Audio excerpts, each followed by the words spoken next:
दोस्तों ये वीडियो में लेकर के आया हूं उन लोगों के लिए जो लोग आईटीआई कंप्लीट कर चुके हैं। आज इस वीडियो के माध्यम से उनको जानकारी मिलेगी कि आईटीआई करने के बाद अप्रेंटिसशिप करना चाहिए या नहीं, अप्रेंटिसशिप करने के फायदे क्या होते हैं और अप्रेंटिसशिप करने के नुकसान क्या होते हैं। तो दोस्तों नमस्कार, आदाब, सत श्री अकाल। मैं हूं दीपांशु वाजपेयी और आपका हार्दिक स्वागत करता हूं अपने यूट्यूब चैनल गाइडलाइन हब में। तो दोस्तों जहां तक बात करते हैं आईटीआई की, तो बेसिकली आईटीआई आपकी दो प्रकार की होती है। पहली एनसीवीटी और दूसरी एससीवीटी। एनसीवीटी मतलब जिसकी मान्यता नेशनल लेवल तक यानी राष्ट्रीय स्तर तक जिसकी मान्यता, जिस सर्टिफिकेट की मान्यता होगी, और वहीं एससीवीटी की यानी स्टेट लेवल की यानी राज्य स्तर की जिसकी मान्यता होगी, जिस प्रमाण पत्र की यानी जिस ट्रेड की, वो आपकी एससीवीटी ट्रेड होगी। एससीवीटी ट्रेड बेसिकली आपकी 1 वर्ष की होती है, लेकिन कभी कभी किसी किसी प्रदेश में 2 वर्ष की भी ट्रेड होती है।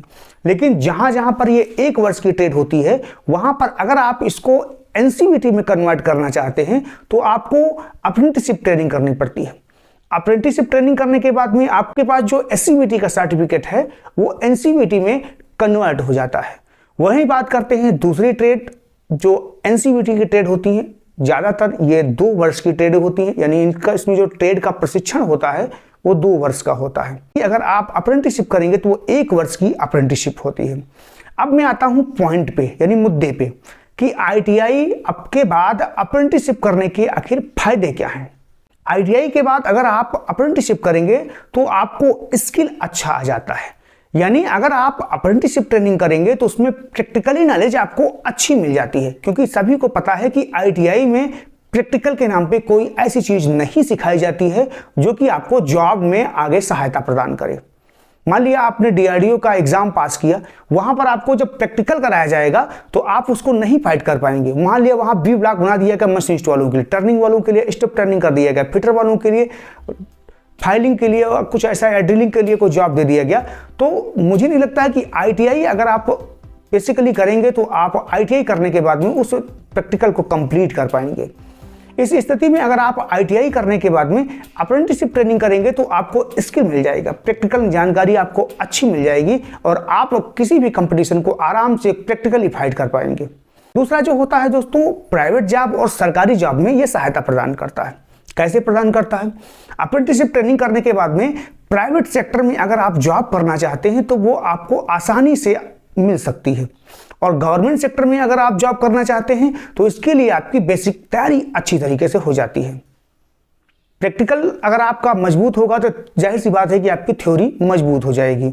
जो चीज़ आप करके देख रहे हैं और उसकी जानकारी आपको अगर जैसे मान लिया आपने किसी चीज़ को बुक में देखा और उसी बुक के सहारे आपने सीधे सीधे आंखों से मशीन को देखा और मशीन के पार्ट को देखा, तो वो जानकारी आपको बेहद अच्छी तरीके से आपके माइंड में ऑब्जर्व हो जाती है।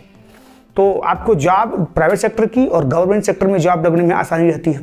तीसरा जो सबसे ज़्यादा महत्वपूर्ण फायदा है कि अगर आप आईटीआई के बाद में अप्रेंटिसशिप ट्रेनिंग करेंगे तो ट्रेनिंग तो आप कर रहे हैं, स्किल तो आपको मिल रहा है, लेकिन आपको इसके साथ में स्टाइपेंड भी मिल रहा है, यानी आपको गुजारा भत्ता भी मिल रहा है। वो हाँ, ये बात अलग है कि आपका अलग अलग हो सकता है, अलग अलग फैक्ट्री में अलग अलग गुजारा भत्ता होता है। प्राइवेट सेक्टर में जाएंगे तो आपको कुछ अच्छा खासा मिल सकता है, 10 से 15 हज़ार मिल जाएंगे, लेकिन हाँ वहाँ पे आपको ज़्यादा जानकारी और ज़्यादा वो प्रोडक्शन वर्क ज़्यादा कराते हैं वो। तो ये तो थी जानकारी कि फ़ायदा क्या होता है। मेन अब टॉपिक आता है कि आखिर अप्रेंटिसशिप करने का नुकसान क्या होता है। समझना बेहद जरूरी है कि आखिर आईटीआई करने के बाद में अप्रेंटिसशिप मुझे करना क्यों चाहिए। अगर मान लिया कर लिया है तो उसका क्या नुकसान होगा। सबसे पहला नुकसान होता है कि अप्रेंटिसशिप ट्रेनिंग 1 वर्ष का होता है और 2 वर्ष का होता है। आईटीआई के बाद आप अगर अप्रेंटिसशिप ट्रेनिंग करेंगे तो उसमें आपका समय ज़्यादा व्यतीत होता है, समय आपका वेस्ट हो जाता है। वहीं अगर आप आईटीआई करने के बाद में डिप्लोमा करने लगेंगे तो आपका 2 वर्ष का डिप्लोमा हो जाता है, वो भी आपका जो लेटर एंट्री के माध्यम से। आईटीआई करने के बाद में 2 साल का आपका पॉलिटेक्निक डिप्लोमा हो जाएगा। अप्रेंटिसशिप करेंगे 1 साल की। वहीं अगर मान लिया जाए एससीवीटी की, तो एससीवीटी वाले 2 वर्ष की वो अप्रेंटिसशिप ट्रेनिंग करेंगे, और अगर वो डिप्लोमा करेंगे तो डिप्लोमा भी उनका 2 साल का हो जाएगा। तो ऐसी स्थिति में आईटीआई के बाद में डिप्लोमा स्तर की जो जॉब आती है उसमें भी डाल सकते हैं आप फार्म। तो आपका समय जो है अप्रेंटिसशिप ट्रेनिंग में ये थोड़ा सा लॉस होता है समय का, अगर आप इस समय के हिसाब से देखा जाए तो। दूसरा जो नुकसान होता है वो होता है कि आईटीआई करने के बाद ग्रेड सी की जॉब लगती है।